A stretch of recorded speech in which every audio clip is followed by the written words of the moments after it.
Une anecdote d'un client, quelqu'un qui vous a marqué, comme ça là? C'est le client qui va me dire c'est le meilleur flan que j'ai jamais goûté, ou des clients qui me disent j'étais à Paris, j'ai goûté le flan d'un grand pâtissier, le vôtre vaut le flan de ce grand pâtissier. Et là je me dis, je dirais jamais que je fais le meilleur flan, je suis très très humble là-dessus parce que chacun a son flan. Et de me dire que c'est les clients qui viennent me dire j'ai été chez lui et votre flan il vaut 100 fois le sien. Je me dis ouais, on a quand même des clients qui ont du palais et ces clients-là nous le font savoir et c'est très important. Vous en voyez des clients qui viennent tous les jours? Oui, on a des clients ultra fidèles et j'ai des clients qui venaient chez moi en 2021 à Latte. Les premiers clients, les clients fondateurs on va dire avec moi, ont vu l'évolution et sont très contents pour moi. Et ça, je trouve ça extraordinaire. Les clients qui reviennent, un client qui revient, c'est un client qui véhicule une bonne image de la société.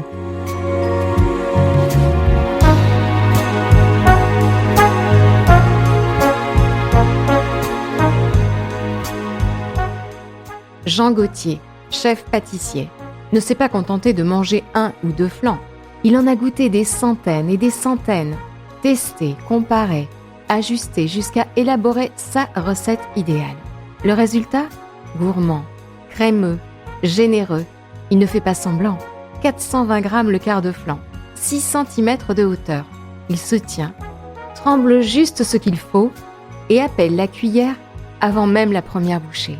À la base, une pâte sucrée ultra soignée. Et au cœur, un appareil onctueux où rien n'est laissé au hasard, avec du lait fermier, très important, et de la vanille de Madagascar qui prend toute la place. Quant au petit secret, il se raconte. Écoutez Jean parler de sa création d'entreprise, de ses obsessions, et je préfère vous prévenir, dans 30 minutes, vous aurez une envie irrépressible de flan.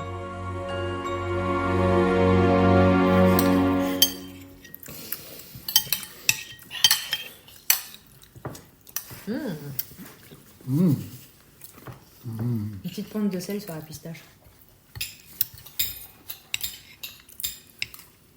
Déjà, je suis né au Venezuela d'une maman qui est vénézuélienne et d'un papa qui est français. Donc j'ai la double nationalité. J'ai quitté le Venezuela à l'âge de 6 ans pour que ma famille ait une meilleure qualité de vie parce que là-bas c'était assez compliqué. Je suis issu d'une grande famille, donc j'ai 2 frères et une sœur. Donc c'était plus facile d'élever des enfants en France. Et mon papa qui est français, qui avait une entreprise aussi en France. Du coup, on est retourné, on va dire, à la source. J'ai grandi dans les hauts cantons de la Salvetat-sur-Agoutte. C'est à 1 heure de Béziers, c'est vraiment à côté de la montagne noire, entre Mazamet et Castres. Et c'est vraiment un petit village. Le village est connu pour l'eau pétillante de la Salvetat-sur-Agoutte. Et c'est là-bas que j'ai découvert la pâtisserie avec le pâtissier local qui m'a tout appris. Quel était votre rêve d'enfant ? Mon rêve d'enfant, c'était de devenir footballeur. Rien à voir à la pâtisserie. Donc j'avais du talent pour le football, mais j'étais pas au bon endroit. Et après, j'ai découvert la cuisine avec ma grand-mère. Et du coup, je l'accompagnais à chaque tâche culinaire. La moindre chose qu'elle faisait, je lui posais des questions et de fil en aiguille, je me suis retrouvé à cuisiner avec elle. Curieux et gourmand ? Vraiment plus curieux que gourmand. Vraiment, j'ai une curiosité qui est débordante. Forcément, après, ça amène à la gourmandise, mais vraiment, j'ai à cœur de savoir comment on prépare un plat de A à Z, on va dire de la terre à l'assiette. Moi, j'ai une grande famille, donc on a été tous un peu dispersés à travers la journée. Et le moment important, c'est quand on se retrouvait à table. Et c'était vraiment, vu qu'on a une grande famille, on préparait des grands plats. On s'éternisait souvent, donc on avait souvent beaucoup à manger. C'était important de passer un bon moment autour de la table. Quel était votre plat préféré ? Moi, c'était la blanquette de veau. C'est un des premiers plats que j'ai appris. C'est le plat que je maîtrise le mieux et qui, pour moi, révèle le plus de saveurs. Et vraiment, c'est un plat du terroir français. C'est un plat mijoté. Du coup, tous les plats mijotés, plus on les laisse mijoter, mieux c'est. Donc, on la faisait la veille et on le mangeait le lendemain. Tous ces plats mijotés, c'est vraiment des plats de grand-mère et c'est succulent. Quand est-ce que vous êtes mis au dessert ? Quand on m'a demandé de préparer un menu de A à Z et que je maîtrisais pas le dessert. Et là, je me suis dit, en fait, je veux pouvoir tout maîtriser.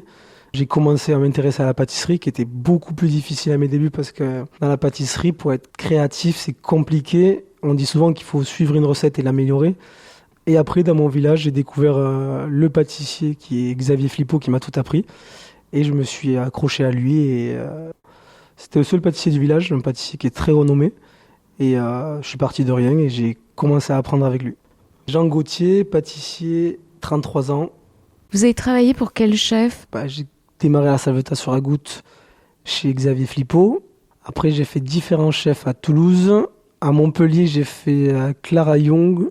Avant ça, à Cannes, j'ai fait Jérôme d'Oliveira, qui m'a beaucoup appris, qui est un champion du monde de pâtisserie. Après, j'ai fait à Paris Cédric Grolet. Mais j'ai également travaillé à Disneyland aussi. Parce que moi, j'ai besoin en fait de récupérer toutes les techniques de partout. Et quand je dis technique, c'est à la fois aussi tous les process d'hygiène, les process de gros volume. J'ai besoin de voir le petit pâtissier qui travaille pour un petit village, et j'ai besoin de voir l'usine qui va travailler pour tout un village pour pouvoir associer ces techniques d'industriel à mes techniques d'artisan pour arriver à sortir le meilleur produit. Donc oui, je suis passé aussi chez Eric Grolet où j'ai pas besoin de le citer, tout le monde le connaît, où j'ai beaucoup appris aussi, et c'est là où j'ai vraiment aussi découvert le flan parce que j'étais missionné de faire des flans. Ça m'a poussé un peu plus à faire ma recherche sur le flan. Parce que pour moi, quand j'arrivais chez lui, c'était le meilleur flan de Paris, c'était son flan, c'était la référence. Et puis à Paris, j'ai vu qu'il n'y avait pas que lui, et je me suis dit, ah ouais, en fait, il n'y a pas que lui qui fait des bons flans. Et là, je me suis ouvert à tous ces grands pâtissiers, et j'ai fait ma course de flan, et j'ai élaboré mes recettes par rapport à tous ces pâtissiers qui ont chacun apporté une technique dans mon flan. C'était quoi la différence ? On va dire que du côté de la capitale, on retrouve des saveurs qu'on n'avait pas dans le sud. Du côté parisien, ouais, il y avait plus d'audace, parce que forcément, il y avait plus de chefs français ou étrangers, et qui osaient, avec leurs saveurs de leur pays, associer à des pâtisseries françaises. Donc c'est là où je me suis dit, ah ouais, la pâtisserie française s'arrête pas à juste un millefeuille, du praliné, du chocolat. On pouvait associer à plein d'autres fruits. Ça a ouvert la porte à d'autres associations sur plein de pâtisseries. Qu'est-ce que vous avez apporté ? Du côté pâtissier, j'ai pas forcément apporté quelque chose, sauf que j'adore la mangue. On le retrouvait beaucoup dans mes desserts. Mangue passion, c'était mon côté, on va dire, sud-américain. Et votre dessert préféré ? Mon dessert préféré, du coup, c'est le flan. C'est vrai, vraiment ? Ouais, c'est le flan.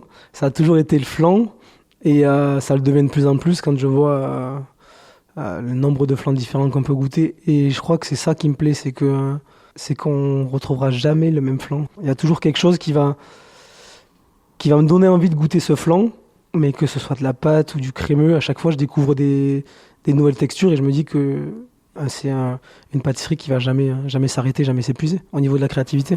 Et là, on a une base de brownie qu'on a fait en cercle, donc pécan, qu'on vient insérer dans le flan.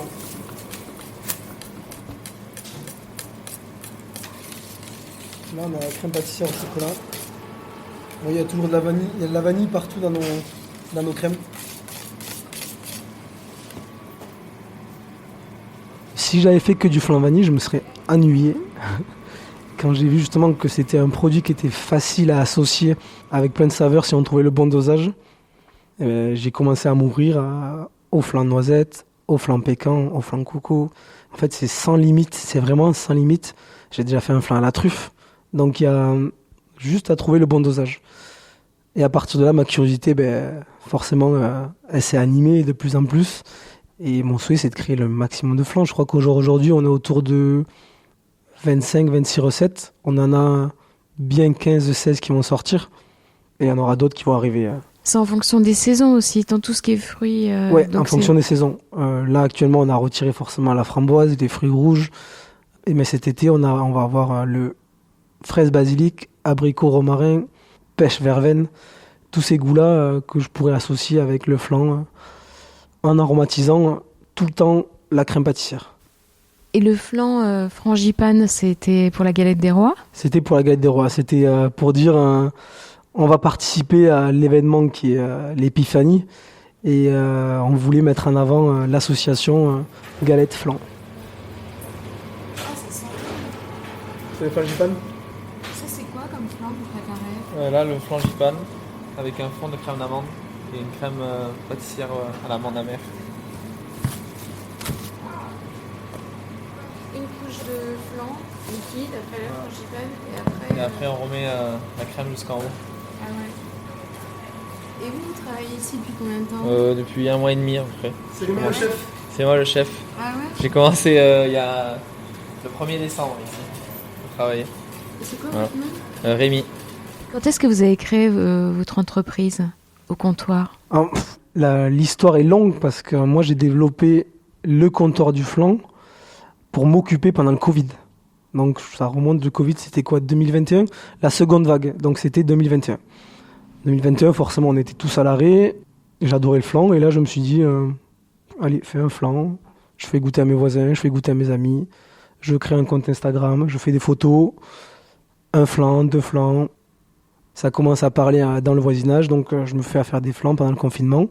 J'en fais pas mal. Les gens arrivaient chez moi sous forme de click and collect. Et là, il se passe le déconfinement. Donc je retrouve une vie normale, je repars au travail, donc un peu moins de temps. Donc je délaisse ce compte Instagram, je délaisse tout ça.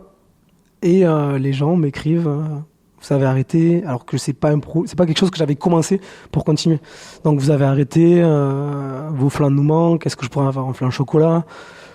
Donc je fais cette passion en dents de scie. Donc un coup je fais, un coup j'arrête, un coup je fais. Et il se passe en fait, j'ai démarré en 2021 et il se passe 2024, donc il y a 3 ans, où c'est que des dents de scie.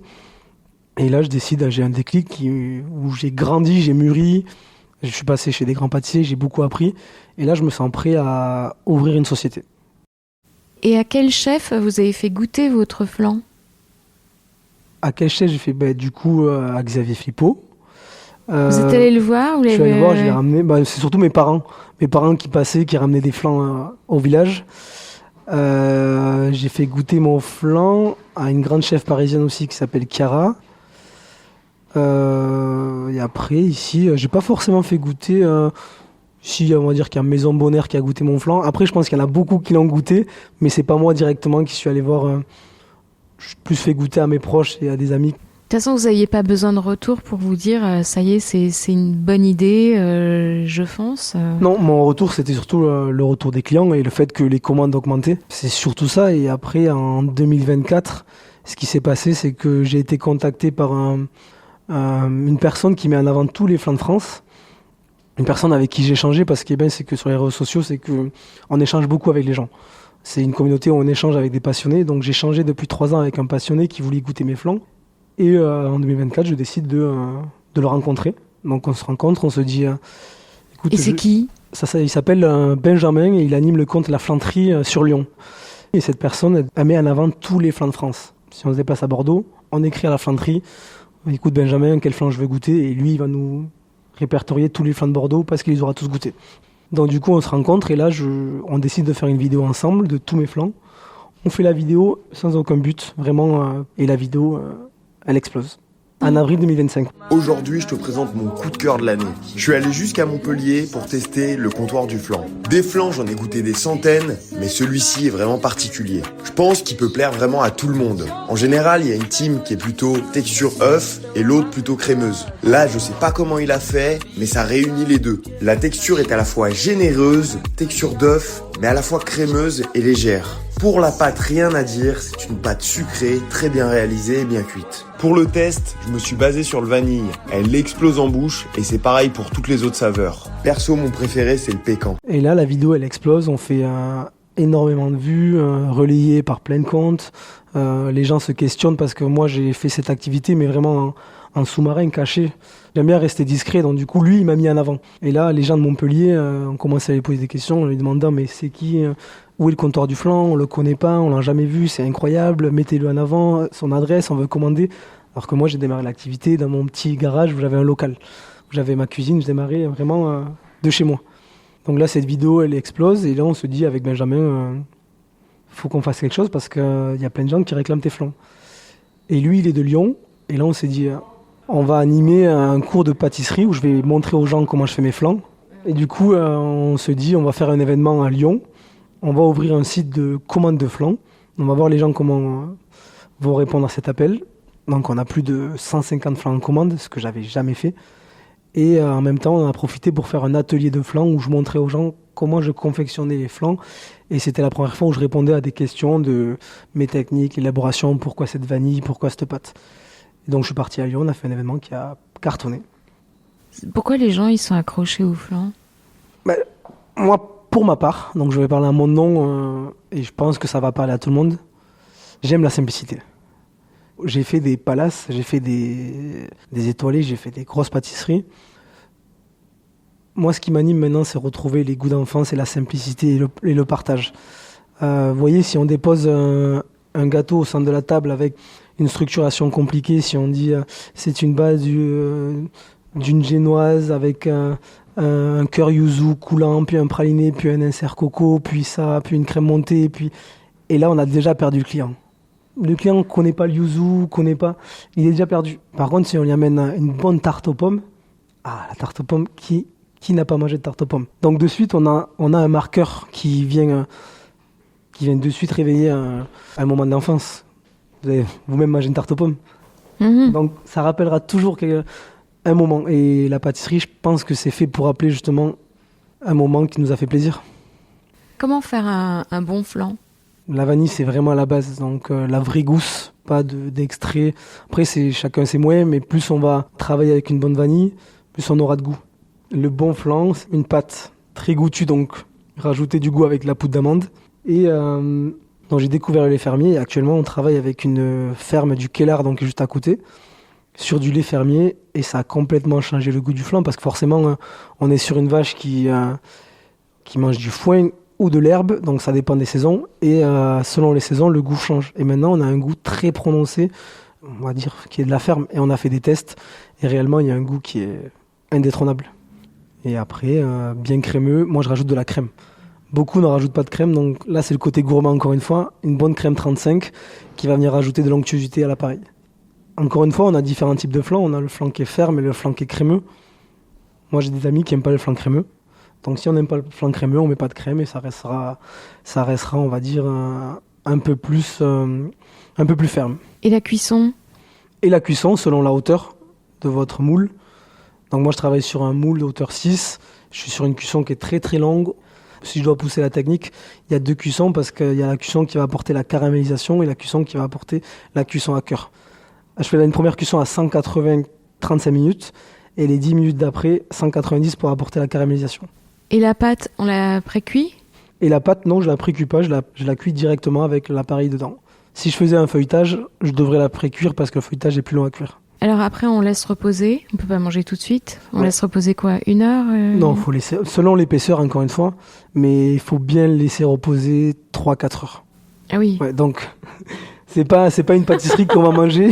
On se dit pas à 14 heures, j'ai mangé un flan pour 16 heures. Non, c'est pour ça que c'est pas un dessert que tout le monde ne fera. Moi, ma recette, je la donne avec plaisir, mais quand on veut un flan, souvent on va l'acheter. Moi, le premier, des fois, il m'arrive de pas avoir de flan dans le frigo. Ben, je vais en acheter, je me dis pas, je vais en faire un parce que je le veux de suite. Alors qu'une tarte aux pommes, on va la faire. On sait que 2 heures après, on peut la manger. Quel est votre emploi du temps? Alors, comme tout entrepreneur, je pense que ma semaine n'est jamais la même. Mes équipes commencent à 4 heures du matin. Ça demande beaucoup de travail. Donc, ils sont très, très investis et très solides pour commencer à 4 heures du matin. Ça fait partie des sacrifices du pâtissier. Et moi, je démarre à 5h, 5h30. Et après, ma journée, c'est vraiment de venir dire bonjour aux équipes, de voir ce qui va pas, ce qu'on peut améliorer, l'ergonomie de travail que je peux leur apporter. Et après, je passe du côté, on va dire, gestion ou développement, où je cherche à faire grandir la société, les idées, les fournisseurs, parce que c'est une grosse partie fournisseurs. Et après, je repasse du côté pâtisserie l'après-midi, où là, j'ai un peu plus de temps, où c'est un peu plus calme dans le labo, où je me mets à tester des choses, à améliorer. Je suis constamment dans l'amélioration aussi. Même si le produit est bien, je vais chercher à le rendre meilleur pour mon équipe et pour le client. Donc, j'essaye, je refais tous les jours des flans. Et le soir, après, je termine.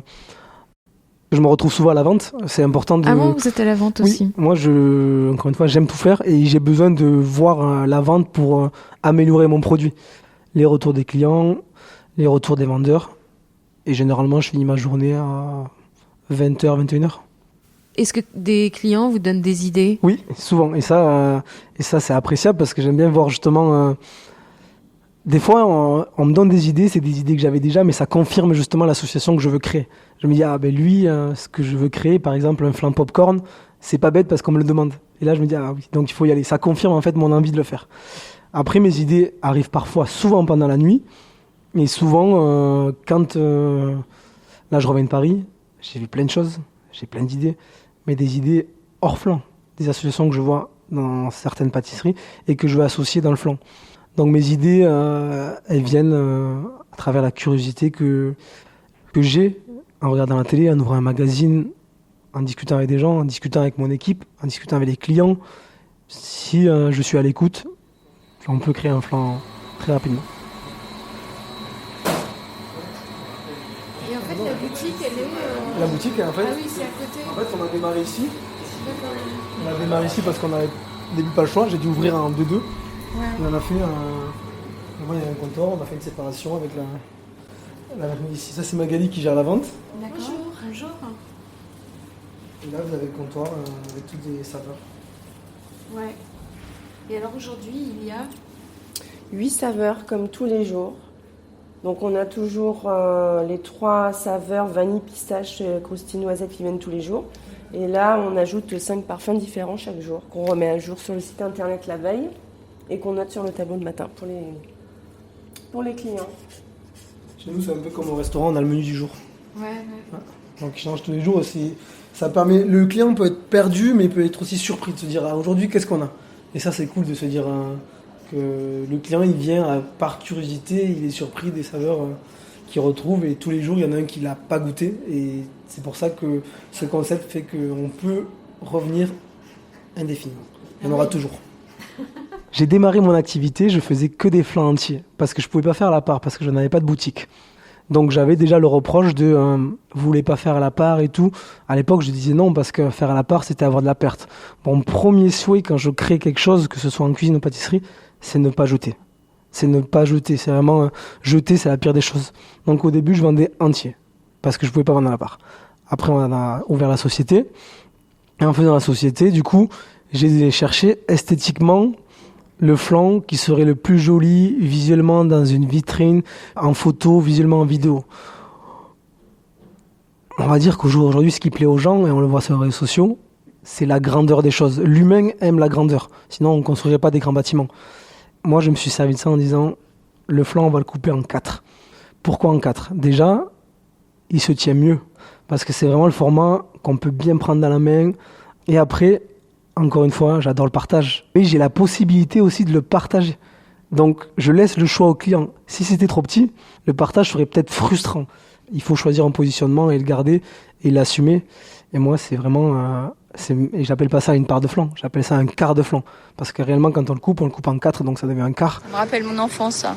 C'était le gâteau qu'on mangeait à la sortie de l'école. Et je le trouvais un peu lourd quand j'étais petit. Je suis plus un gâteau au chocolat. Un temps passé de mode, le flan fait son grand retour et il se réinvente. Il est même la star des réseaux sociaux. Des amateurs passionnés partagent leurs bonnes adresses. Pistache, sésame noir, noisette, cacahuète, noix de pécan. Bon, il y a 15 goûts différents. Benjamin, lui, en a testé plus de 200. Je suis allé jusqu'à Montpellier pour tester le comptoir du flan. Sur son compte, il note et compare les flans. Je range en 3 parties. La première, je présente l'adresse parce que mon objectif, c'est de mettre en avant les bons pâtissiers et pâtissières. Ensuite, bien sûr, je présente le flan sous différents angles, différentes facettes. Et enfin, je fais une petite vidéo dégustation. On a tous les âges. C'est ça qui est intéressant, c'est que le flan, moi j'adore avoir les grands-parents. C'est quelque chose... à un certain âge, on fuit le sucre, on fuit les pâtisseries. Et là, quand j'ai ouvert, on est passé sur TF1. Et je pensais pas que le journal était autant vu par les grands-parents. Et là, on a eu une autre clientèle. J'ai eu la clientèle des réseaux sociaux, et après, j'ai eu la clientèle des journaux, du Midi Libre. Et là, en fait, j'ai adoré faire plaisir aux grands-parents. Et la première chose, tous les grands-parents, quand ils passent, le premier truc qu'on me dit, c'est « j'aimerais retrouver le flan que je mangeais quand j'étais plus jeune chez mon pâtissier, mon boulanger ». Et à chaque fois, j'ai de bons retours. Et c'est ça qui est intéressant, de me dire, j'arrive à donner... du plaisir à ces gens-là qu'il avait peut-être perdu à travers d'autres pâtisseries. Donc on a vraiment tout âge et ça c'est cool. C'est quoi le plus important pour vous dans votre métier? Faire plaisir aux gens. Faire plaisir aux gens, que ce soit à mes équipes ou que ce soit dans chaque boutique, c'est faire plaisir aux gens, être à l'écoute et surtout faire comprendre de comment je fais un flan, pourquoi je le vends à ce prix-là, ma différence comparée aux autres. Et le fait de travailler avec des acteurs locaux, ça pour moi c'est la chose la plus importante. Et je sais qu'aujourd'hui c'est très très dur parce qu'on se bat tous contre l'inflation des prix. Donc que ce soit moi ou certains de mes confrères, on va essayer à chaque fois de chercher le prix le plus intéressant. Mais du coup c'est au détriment de certaines personnes qui font de la bonne qualité. Et moi maintenant justement je fais l'inverse. Je vais chercher la bonne qualité et je préfère réduire mon coût matière mais mettre en avant des acteurs locaux. Quels sont vos projets ? De faire perdurer la société, parce que là, nous, on n'a que 4 mois. On est une société très très jeune. Le projet, est pensé depuis très longtemps. C'est pour ça qu'on est allé très très vite. C'est parce que je suis pas sorti de nulle part. Et on est très très jeune, donc c'est de structurer la société, de pouvoir la faire perdurer. Parce que là, ouais, on a subi un gros boom, donc il faut pouvoir. On a tenu le fait de se faire harceler de clients.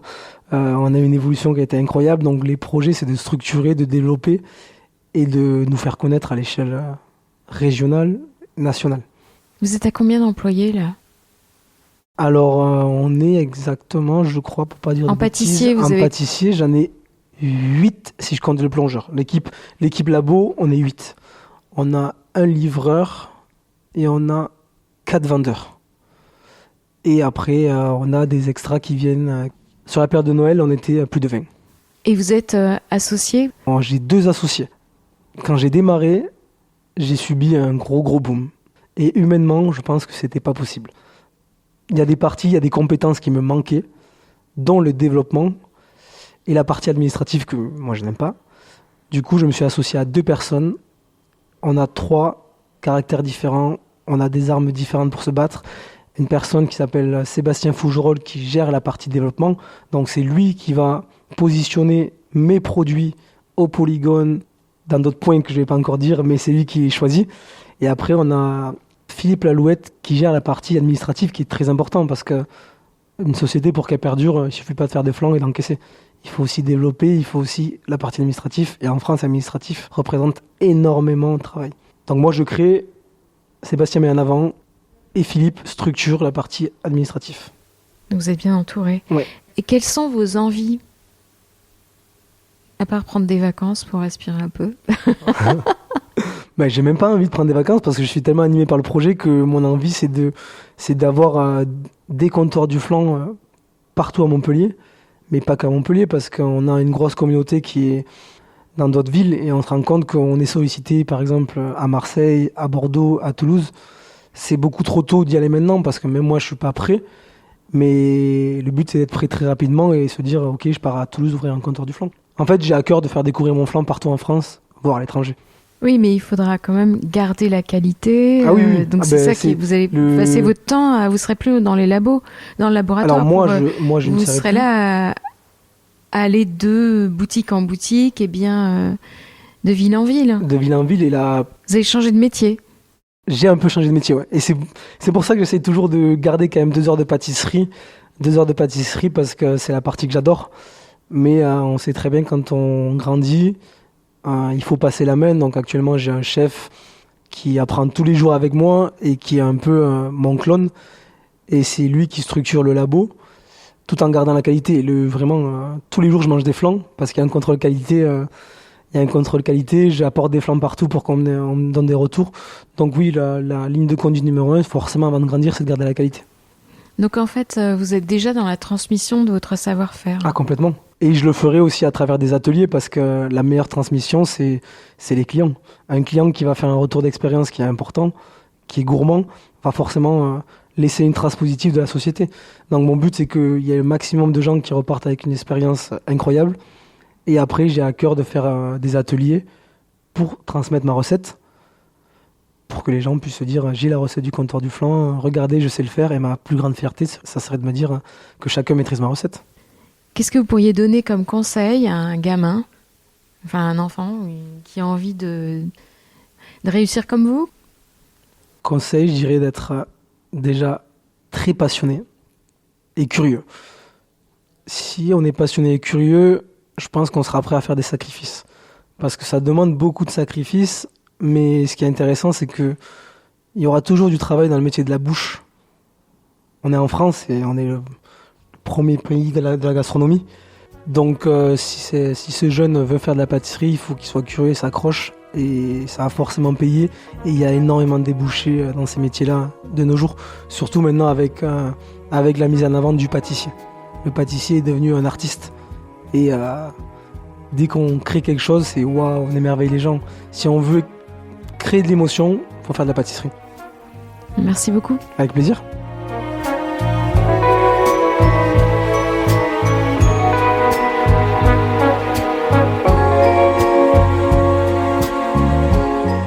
C'était Ma vie en rose.